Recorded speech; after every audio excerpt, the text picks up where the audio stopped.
Agora você liga a outra lá, por favor.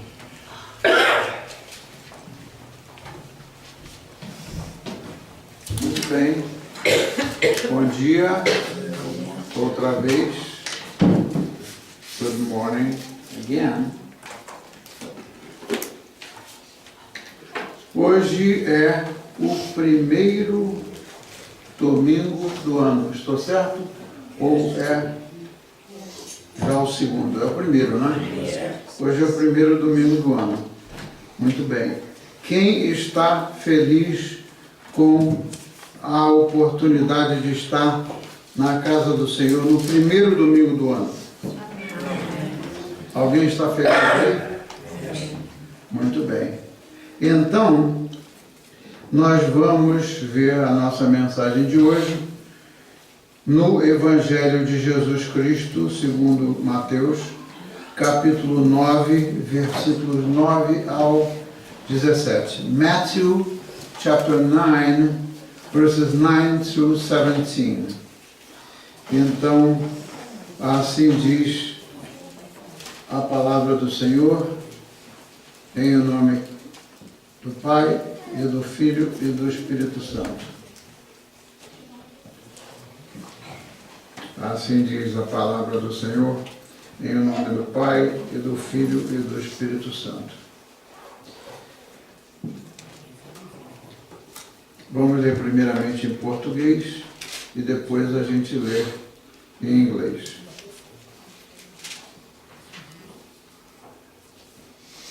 A palavra do Senhor assim nos ensina. Quando Jesus ia a sair dali, viu um homem sentado no posto de cobrança de impostos. Chamava-se Mateus. Jesus disse-lhe: "Vem comigo." E ele levantou-se e foi. Ora, enquanto Jesus estava a tomar uma refeição em casa de Mateus, vieram muitos cobradores de impostos e outras gentes de má fama sentar-se à mesa com ele e os discípulos.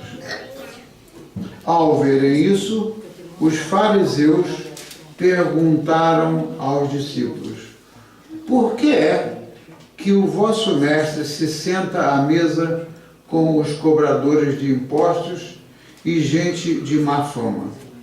Jesus ouviu aquilo e respondeu: "Não são os que têm saúde que precisam de médico, mas sim o quê? Os doentes. Vão aprender o que significa estas palavras da Escritura. O que eu quero é misericórdia e não sacrifícios.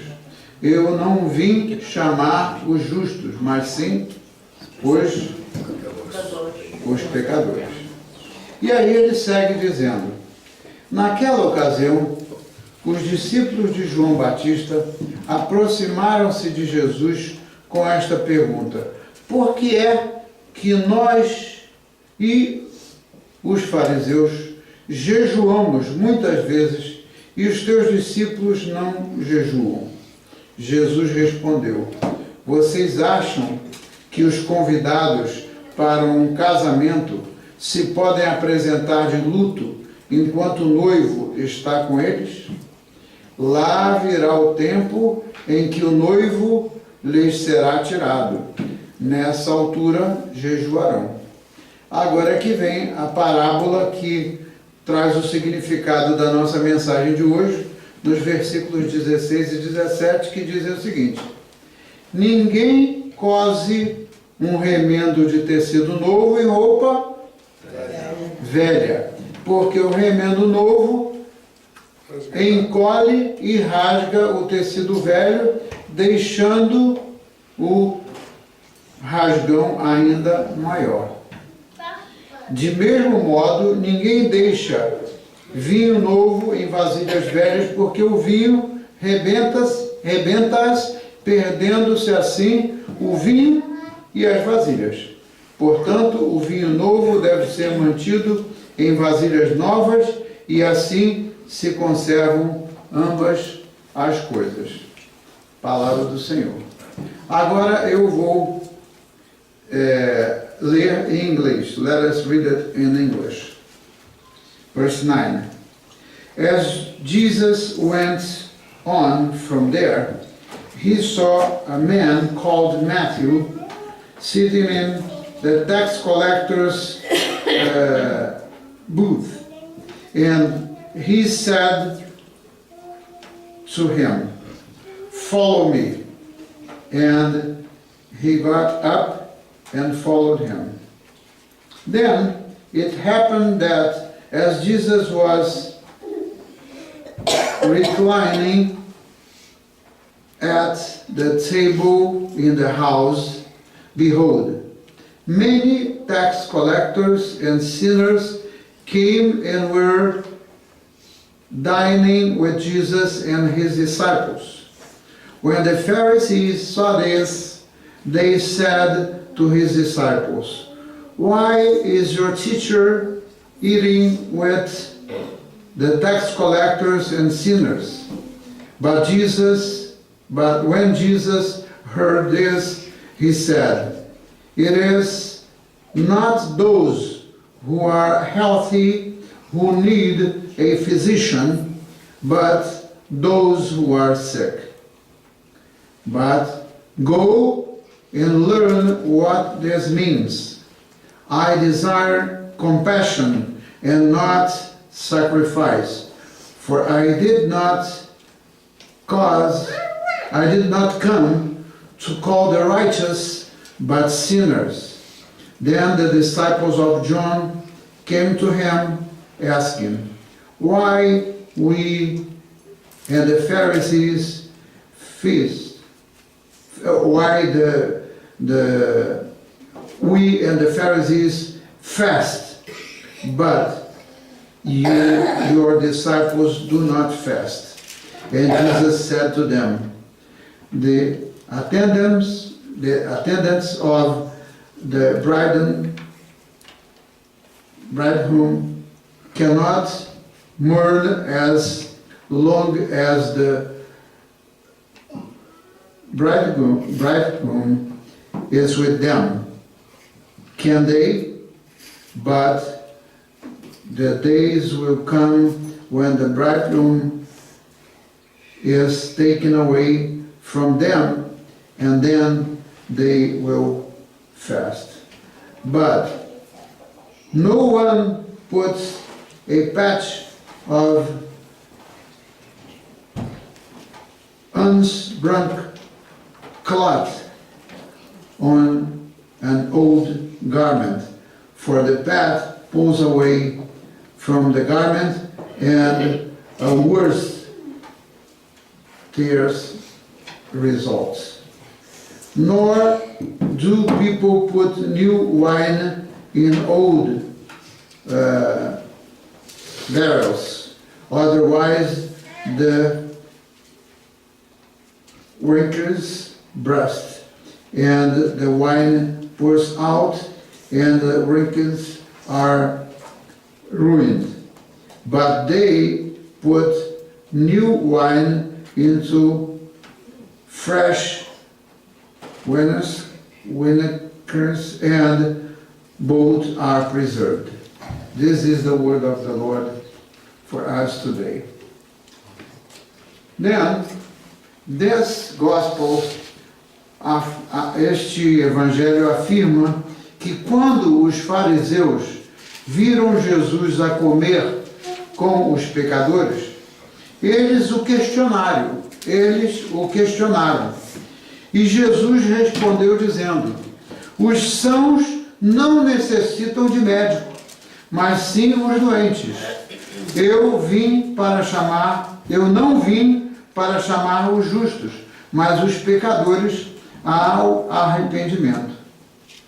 This gospel affirms that when the Pharisees watched Jesus eating with the sinners, they questioned. And Jesus answered, saying, the healthy do not need the physician, but the ones who are sick. I did not come to call the righteous, but the sinners to repent. Em seguida, eles não estavam satisfeitos, estavam sempre questionando o Senhor. Em seguida, os fariseus perguntaram, por que os seus discípulos não jejuam? E Jesus refuta o que disseram sobre o jejum, que faziam dizendo assim, o que quero não é sacrifício, mas sim misericórdia. Then the Pharisees again insisted, questioning Jesus about fasting.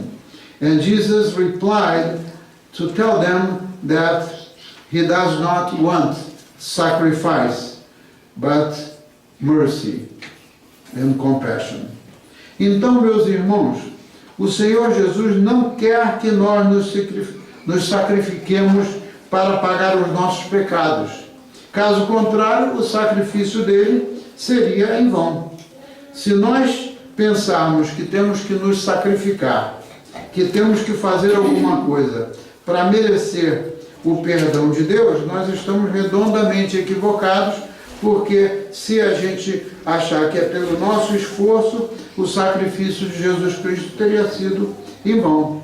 If we think that whatever we do is to have our sins forgiven, if we think that is going to be our sacrifice, then Jesus' sacrifice would have been in vain. Então, o que o Senhor chama a nós fazermos é buscar a maturidade espiritual. Essa é a meta que eu tenho para nós esse ano. Nós buscarmos a maturidade espiritual, se de fato nós já nascemos de novo, né? Para que então a gente se arrependa dos nossos pecados e a gente busque aplicar esta parábola na prática do nosso dia a dia. Porque não adianta nós continuarmos vivendo como velhas criaturas, né? Sempre a busca dos nossos caprichos, ou submetendo-nos à vontade ou a agradar aos outros, ou então a gente não vai estar agradando ao Senhor. Então, se nós não nos submetemos aos mandamentos de Deus, então aí nós não estamos glorificando a Deus. Então, submissão ao Senhor e o nosso foco para viver o nosso dia a dia, antes de qualquer coisa, agradando e obedecendo ao Senhor, em lugar de agradar a outras pessoas ou agradar a nossa própria vontade, sem submetermos nós mesmos a Deus, então nós estaremos repetindo no ano de 2019 o que a gente tem feito ao longo de toda a nossa jornada. Então, veja o que diz essa parábola, e eu vou repetir os versículos 16 e 17, porque é importante a gente gravar muito bem isso.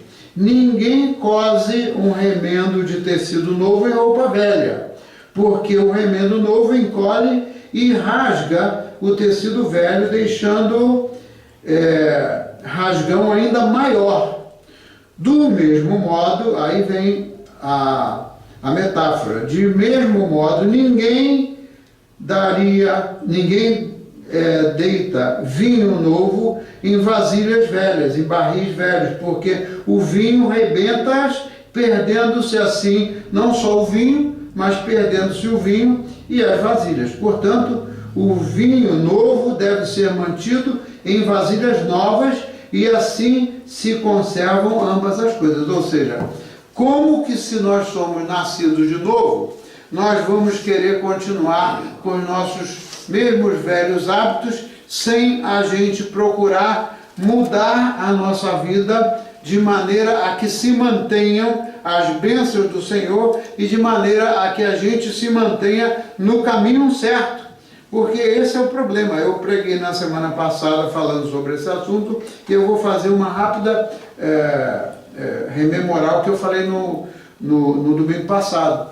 Faz mais de 2000 anos que Jesus Cristo veio. Imagina, ao longo desses 2000 anos, quantas pessoas já tinham ouvido, já tinham sido ensinados na palavra do Senhor e, no entanto, não mudaram de vida, né? E quando chegaram ao fim da sua vida, em lugar de terem alcançado a salvação em Cristo, eles acabaram indo para outro destino.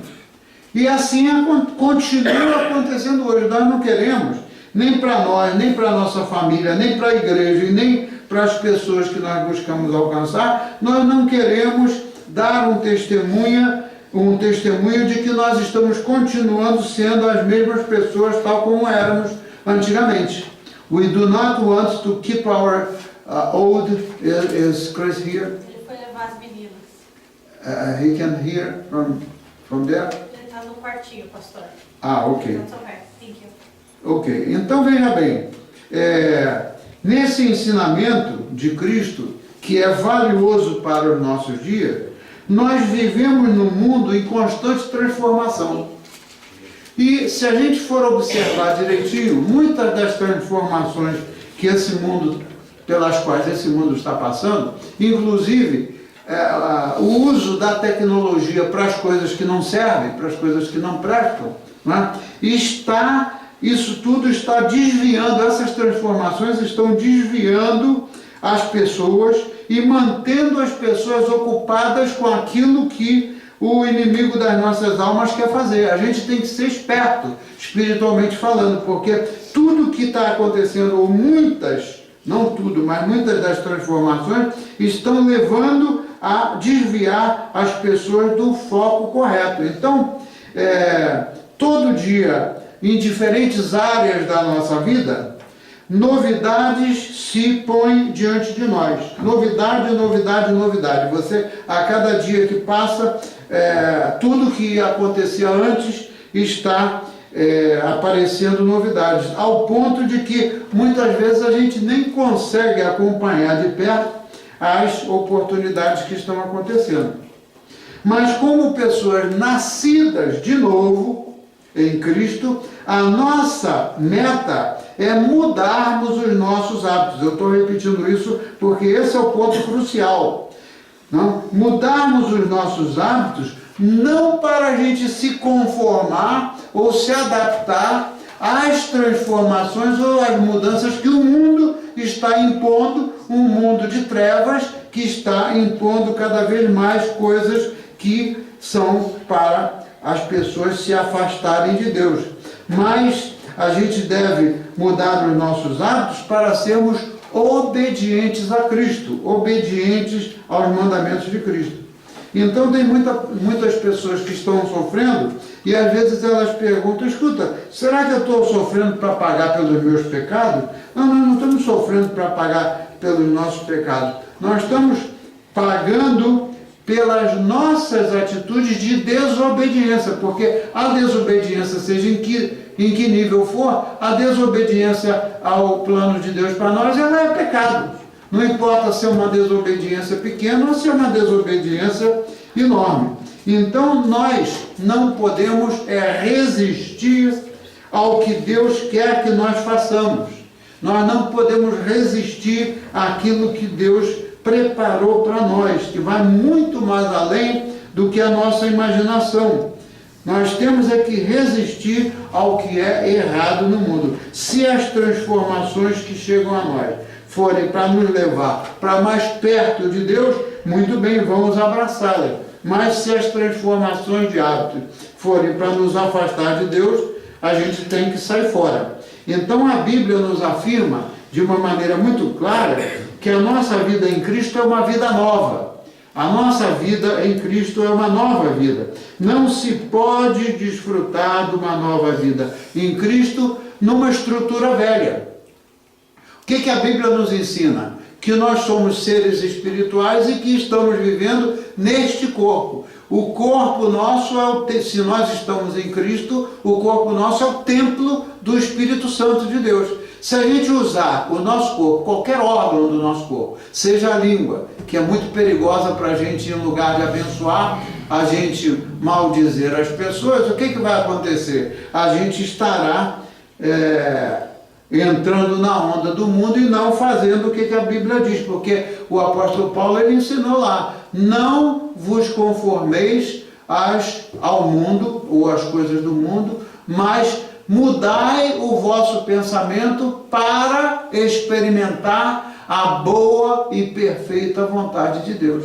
Como eu posso experimentar a boa e perfeita vontade de Deus se eu estiver caminhando para um lado que é totalmente diferente daquilo que o Senhor manda fazer? Então, volta àquele ponto. O pano novo numa roupa velha, né, gera mais estrago, ou seja, se acontecer de a gente continuar com a nossa estrutura de pensamento, com os nossos hábitos para ofender ao Senhor, né, o que vai acontecer é que a gente, em lugar de chegar ao ponto que o Senhor quer que a gente chegue, a gente vai cada vez mais entrar num buraco profundo. Então, o vinho novo em odre velho, ou em barril velho, ele se perde. Conforme o vinho fermenta, ele também expande os gases e pode explodir o barril.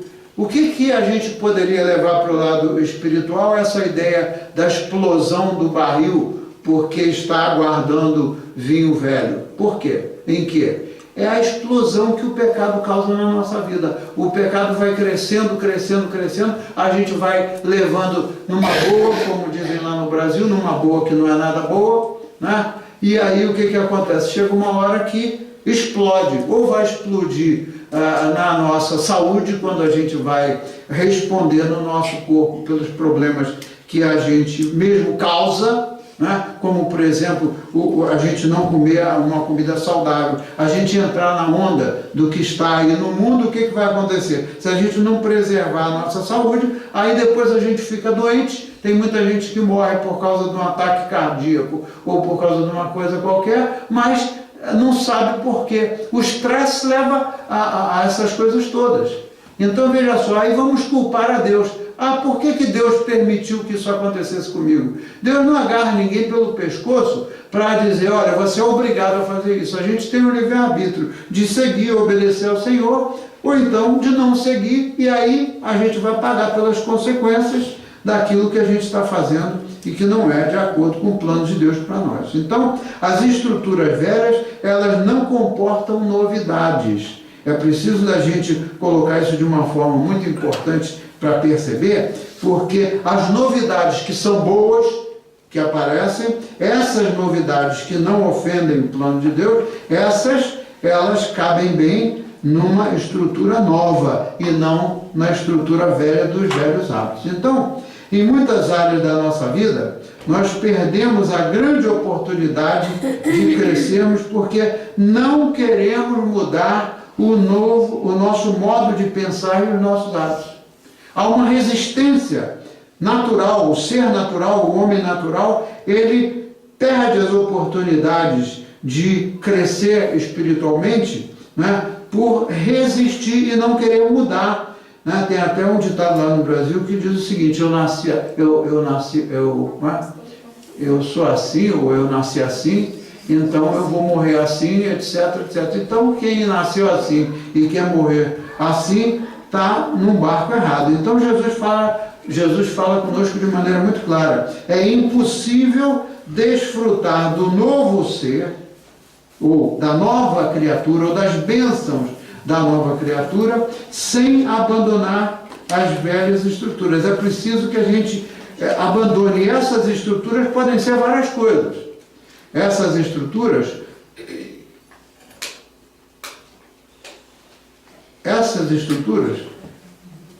é melhor sentar. Senta, Joãozinho. Senta aí. Então, essas estruturas, essas velhas estruturas, são o quê, na verdade? O jeito antigo de ver a vida, a gente não mudar a nossa perspectiva de vida, as doutrinas ou os ensinamentos humanos que estão por aí de montão, né? Ou a forma de trabalhar, até a forma, veja, até a nossa forma de trabalhar, se a gente não der prioridade às coisas de Deus, ou a maneira que a gente adotar o dia a dia da nossa vida no meio da nossa família, né? Isso tudo representa a gente não querer mudar a nossa estrutura, e a gente deve saber o seguinte: para desfrutarmos das novidades que são boas para o nosso benefício de crescimento espiritual, nós precisamos de criar uma maneira nova de vida. Mas como fazer isso? Está tudo explicado na Bíblia, não tem nada que está fora da Bíblia. O apóstolo Paulo, na segunda carta aos Coríntios 5,17, ele diz assim: e assim, se alguém está em Cristo, o que é que diz a Bíblia? Nova criatura. Nova criatura é. Se alguém está em Cristo, nova criatura é. Isso aí é uma fórmula muito simples da gente entender. Porque se a gente não está vivendo como nova criatura, a gente pode até dizer: eu sou cristão, ou eu creio em Jesus Cristo, ou eu isso, ou eu aquilo, mas a fórmula, a equação é simples. Se alguém está em Cristo, é nova criatura. As coisas antigas o quê? Já passaram. Já passaram, e eis que se fizeram o quê?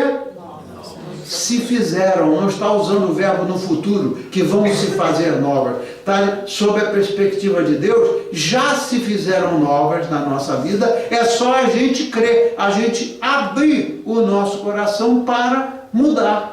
Porque aquilo que tinha que ser feito, Jesus Cristo já fez, para nos resgatar. Não tem mais nada que a gente possa fazer para ajudar na nossa salvação, a menos que a gente creia, né? Porque é isso que está lá escrito. Então, Jesus está pronto para nos renovar. Agora, é preciso, né, que a gente permita que o Espírito Santo opere na nossa vida. Isso não é uma coisa fácil. Eu não estou falando como alguém que acha que para mim mesmo é fácil a gente seguir as coisas de Deus. É difícil, porque em todo ser humano existe a batalha entre o Espírito e a carne. Né? O que a gente precisa de fazer é resistir pela graça de Deus. Como? Aprendendo a palavra de Deus, senão a gente vai ficar voando. E segundo, em oração. Então, eu quero sugerir um negócio muito objetivo para a gente aplicar na nossa vida, a partir de agora, a partir desse novo ano, para a gente aplicar um negócio muito objetivo, que foi o que eu explorei lá no nosso estudo bíblico, na quarta-feira, na casa da Ana Paula e do Wilson. Então, o que é? Tem um exemplo que a gente deve seguir de uma maneira que passe a ser um hábito na nossa vida. Para muita gente não é um hábito, mas qual é o plano de Deus para nós? Quando Ele criou os primeiros seres humanos, o que Deus falou? Crescei e multiplicai. Será que era só para a humanidade aumentar em número? Multiplicar espiritualmente é multiplicar na absorção das bênçãos, porque a salvação, ela traz bênçãos para a nossa vida ainda enquanto a gente está aqui. É óbvio que o plano definitivo vai se operar lá na eternidade, mas enquanto a gente está aqui, já produz bênçãos. Então tem uma prática que a gente absorveu dos judeus, porque os judeus, nós somos cristãos e absorvemos do judaísmo muita coisa. Essa prática é a gente abençoar as pessoas com uma expressão que tem que vir do profundo do nosso coração. Qual é essa expressão que a gente aprendeu lá na quarta-feira? Saudar a pessoa como? Irmão, ou irmã, ou amigo, ou vizinho, logo que seja. A paz do Senhor. A paz do Senhor é uma saudação para a gente transmitir bênçãos, porque o plano de Deus é de bênçãos, não é de maldições. Então nós somos os instrumentos de Deus para transmitir as bênçãos. Então os judeus, eles falam, na expressão na língua hebraica, eles falam Shalom Adonai, quer dizer, a paz do Senhor. Mas o nosso conceito o que o mundo e o que o nosso senso comum entende por paz, o que é? Quando é que a gente se sente em paz? Será que quando a gente não tem dinheiro, a gente se sente em paz? Será que quando a gente não tem saúde, a gente se sente em paz? Será que quando a gente está vivendo em conflito, a gente se sente em paz? Tem alguém que viva em conflito e que experimente a paz? Esse conceito de paz que o mundo nos ensina, e que vem desde a época do humanismo, aquele movimento que o homem passou a ficar no centro de tudo, e Deus ficou na periferia, né? Esse conceito de paz, que depende das circunstâncias, é um conceito absolutamente antibíblico. Absolutamente antibíblico. Porque se fosse assim, né, as pessoas que desfrutam de dinheiro iam ter paz permanentemente. E você vê se será que isso é uma realidade? As pessoas que têm dinheiro, elas estão sempre vivendo em paz ou elas passam por problema mesmo tendo dinheiro? O dinheiro passa de mão em mão. O dinheiro passa de mão em mão. O dinheiro não fica na mão de uma só pessoa. Não é assim que funciona o dinheiro? Nesse mundo aqui, o dinheiro passa de mão em mão. E para muita gente que não está em Cristo, quando o dinheiro passa da mão dele ou da mão dela para outra pessoa, aí a paz acabou. A pessoa passa a ficar sem dormir porque não tem o dinheiro, ou então quando a pessoa não tem o trabalho, passa a ficar sem dormir porque não tem o trabalho, a paz já se foi. Enquanto eu tinha um trabalho, eu estava em paz. Agora que eu não tenho trabalho, o que acontece? A minha paz foi para o espaço. Será que o trabalho nos garante a paz verdadeira? Você pode estar trabalhando, pode ter um salário muito bom, pode até ter estabilidade no emprego, mas isso representa dizer que a pessoa tem paz? Que a pessoa vive em paz dentro de casa? E assim sucessivamente. Com a doença a mesma coisa. Então, a paz que o Senhor disse, né, a paz que o Senhor nos ofereceu, lá no Evangelho de João, capítulo 14, versículo 17, Jesus Cristo deixou muito claro. O que ele falou lá? Deixo-vos a paz. Que paz que ele está falando? João 14, 27. Deixo-vos a paz. O que mais que ele diz? A minha paz vos dou. Não vou lá dou como o mundo a dá. E ele acrescenta: não se turbe o vosso coração, nem se atemorize. Ora, será que existe a possibilidade de alguém ter ou receber a paz de Jesus Cristo e enfrentar as dificuldades botando a cabeça no travesseiro e dormindo tranquilo e sem se maldizer ou sem se preocupar ou sem perder o sono? A única paz que ela independe das circunstâncias é a paz que ele prometeu. Está aqui: a minha paz vos dou. Mas eu não te dou a paz como o mundo te dá. A paz que o mundo dá, ela é uma paz passageira, ela não é uma paz definitiva. Então, essa paz que o Senhor Jesus prometeu, ela é diferente do conceito humano de paz. O mundo dá uma paz, entre aspas, que é muito precária. Ela pode ser perdida a qualquer momento. A paz que o mundo oferece, ela pode ser perdida a qualquer momento e aí a pessoa volta para aquele mesmo buraco. Então, eu tenho visto muitas pessoas fazerem o seguinte: quando estão muito assoberbadas, com muito problema, né? As pessoas que têm dinheiro, que podem fazer isso, elas pegam e dizem assim: bom, eu vou tirar umas férias, eu vou lá para as Bahamas, ou eu vou lá para um lugar maravilhoso, entre aspas.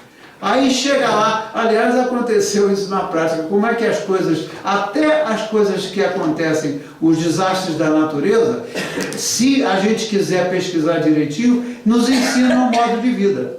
Teve um lugar aí, há 1 ou 2 anos atrás, eu não me lembro o lugar, é lá numa costa qualquer, eu acho que é na Ásia, naqueles lugares para lá, que era um lugar que muita gente do mundo inteiro ia para lá para desfrutar das águas verdinhas, límpidas, de curtir aquele lugar. Eu não me lembro agora o nome do lugar. Aí, de repente, eu acho que faz mais, deve estar fazendo uns 3 anos isso. Aí veio um tsunami. Se lembram desse episódio que aconteceu? Pescar em Indonésia. Hã? Pescar em Indonésia. Indonésia. É pescar em Indonésia. Exatamente. Sabe o que aconteceu com aquilo lá? O que vocês viram na televisão? Um monte de gente morreu. Tsunami veio e levou todo mundo que estava na praia, quem não estava na praia, quem estava lá adiante, veio, invadiu e destruiu uma porção de coisas. As pessoas estavam lá curtindo uma paz daquele lugar maravilhoso, mas a gente precisa, eu já falei e continuo dizendo, a gente precisa de ser esperto espiritualmente. A paz que Jesus dá não depende do lugar onde a gente está. A gente pode estar lá naquele lugar maravilhoso, pode estar nas Bahamas, e lá nas Bahamas passar um problema e a paz que você estava buscando, quando você voltar para casa, você está com menos paz do que você estava quando você foi buscar o lugar. É preciso que a gente entenda que a paz que o Senhor nos dá, ela é uma paz que ela vem de dentro para fora. Ela não é uma paz que ela vem de fora para dentro, dependendo do que está acontecendo em redor. Esse é o conceito do mundo. Dependendo do que está acontecendo, a gente pode estar feliz, estar em paz, né? Mas essa paz não é duradoura, e a paz que vem de Jesus Cristo, ela vem acalmar e satisfazer a necessidade mais profunda da nossa alma, de nós estarmos confiantes no Senhor, e não confiantes nem no nosso bolso, nem confiantes no trabalho, nem confiantes em circunstância nenhuma do mundo.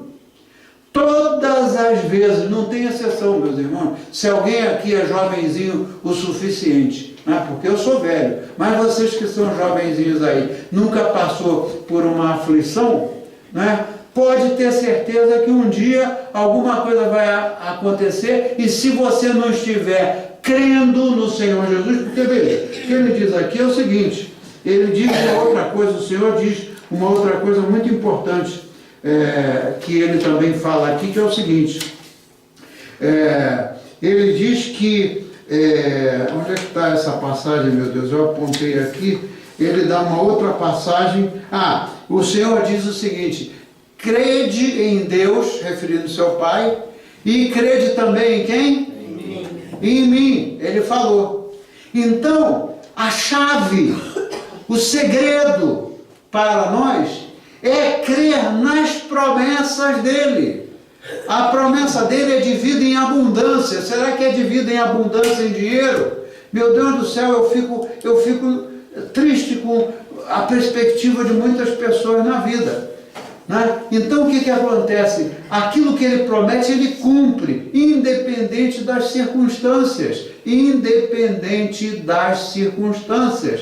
Né? Eu tive, vocês sabem da história, eu tive numa situação que o meu coração estava lá bombando só 30%. Né? E os médicos falaram, olha, você abre o seu olho porque você já podia ter morrido. E o Senhor recuperou o nível satisfatório de funcionamento do meu coração. Será que isso daí eu paguei? E Deus é tão maravilhoso que eu não paguei um tostão por isso. Ele proveu e ele provê para o tratamento. Você imagina se eu tivesse que pagar um caminhão de dinheiro pelos 10 dias que eu fiquei no hospital, pelo tratamento que eu tive, pela fisioterapia que eu faço? Ou a gente crê que Deus provê, seja qual for a circunstância, ou nós estamos lascados, como diz lá no Nordeste. Ou então a gente está lascado, porque ou eu não tem como crer mais ou menos. Crer quando as coisas estão bem, agradecer, e quando as coisas estão mal, entre aspas, dentro da perspectiva do mundo, a gente então começar a murmurar e a reclamar, etc. Então acontece todo dia. Prestem atenção. Nós temos falado isso no programa de rádio, nós temos falado isso no estudo bíblico. Seria muito interessante a gente ter um livro de notas, um caderno de notas, e ter um diário para a gente apontar as coisas que acontecem com a gente e as coisas que Deus ajuda a resolver. Porque daqui a 1 ano, 10 anos, 20 anos, 50 anos, a gente vai olhar lá o diário e a gente vai ver as coisas maravilhosas que Deus proveu na nossa vida, os problemas que Ele nos livrou deles. Então, ou crê ou não se crê, não tem como. Então, eu sugiro que este ano, né, e eu vou insistir com vocês, ou vocês vão ficar cansados demais de mim, ou então vocês vão dizer o seguinte: olha, tchau, tchau, pastor, o senhor já repetiu 1 milhão de vezes a mesma coisa e nós não estamos a fim de ouvir mais isso. Ou a gente muda a nossa vida, começando por mim, não estou falando dos outros não. Ou a gente muda a nossa vida, ou então vai ser mais um ano jogado no lixo. Então todos os minutos da nossa vida devem ser aproveitados para a gente glorificar o Senhor com a nossa vida. Então a sugestão que eu deixo para vocês é o seguinte: como o título da mensagem é Ano Novo, Vida Nova, né? Então eu sugiro a vocês o seguinte: que vocês não continuem a usar um remendo novo numa roupa e numa vida velha, porque não vai resolver. É preciso da gente crer e colocar em prática aquilo que diz que em Cristo nós somos novas criaturas. E o Espírito Santo, a cada dia, a gente falou isso lá no estudo bíblico na quarta-feira, a cada dia, se a gente está aberto ao trabalho do Espírito Santo na nossa vida, um dia ele conserta uma coisa, dia seguinte ele conserta outra, se é que ele não vai resolver tudo de uma vez só. Mas o processo de santificação que a gente estudou aqui na carta aos Romanos por mais de 3 meses, o processo de santificação ele dura desde o momento que a gente chega a Cristo até o dia em que o Senhor nos leva. Esse é o processo de santificação. Tem muita gente que prega o seguinte: ó, você faz o seguinte, ora aí, aceita Jesus Cristo como seu Salvador, que todos os seus problemas vão estar resolvidos. Será que é isso que Jesus Cristo prometeu? Os problemas vão existir, porque Ele disse que nesse mundo nós teremos aflições, mas Ele vai estar conosco. Agora, se a gente não quiser que Ele esteja conosco, Ele não vai dar um chute na cabeça da gente para a gente abrir a nossa mente. Amém? Então eu sugiro que uma das coisas práticas que eu sugiro é isso: a gente abençoar, seja um estranho, seja um familiar, seja o que for, dizendo sempre uma saudação que venha do profundo do coração. É abençoar a pessoa com aquela expressão: a paz do Senhor. A paz do Senhor é uma maneira da gente abençoar as pessoas. Então, se tem alguma coisa que está tirando a paz na sua vida hoje, agora é o momento de entregar para o Senhor naquela cruz, seja o que for que esteja tirando a sua paz, seja uma doença, seja uma instabilidade, seja o que for. Amém? Então, vocês concordam que a gente ore para pedir ao Senhor que nos ajude a colocar isso em prática? Então vamos orar. Senhor, nós te agradecemos pelo seu amor, pelo seu cuidado, e te pedimos, Senhor, desesperadamente te pedimos, ajuda-nos a não resistir àquilo que o Senhor manda fazer.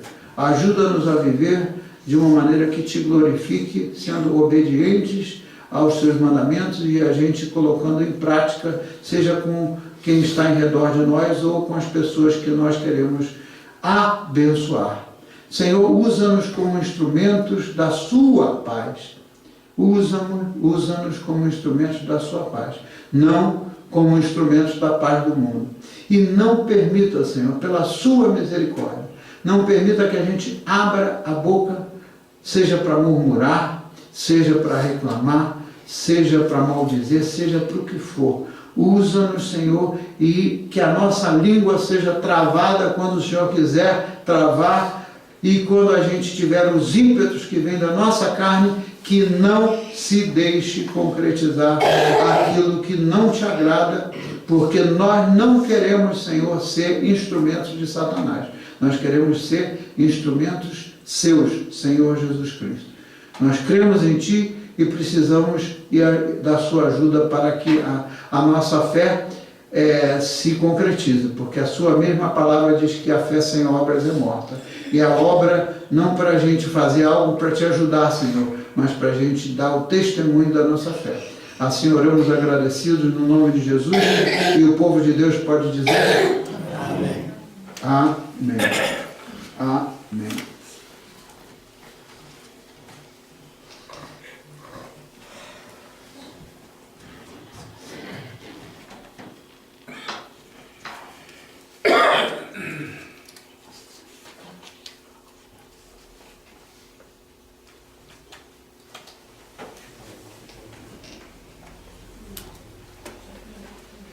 Ok, muito bem.